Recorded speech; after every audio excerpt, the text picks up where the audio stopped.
Mithila recording studio.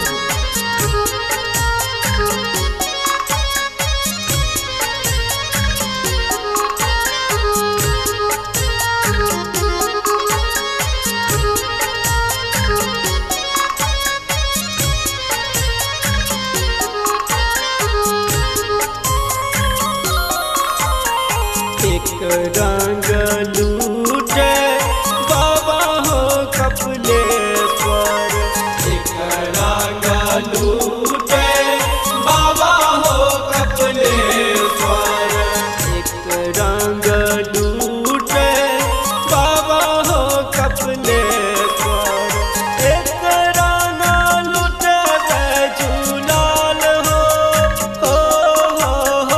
एक रंग लूटे झूलाल, सोनपुरा में हो रंग लूटे बाबा हरिहर नाथ, सोनपुरा में हो रंग लूटे बाबा हरिहर नाथ, सोनपुरा में हो रंग लूटे।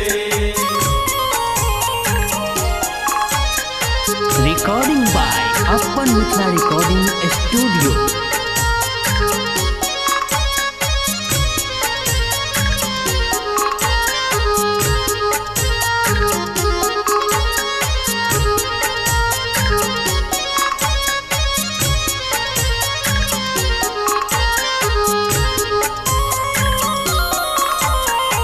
एक रंग लूटे बाबा हो कुशेश्वर, एक रंग लूटे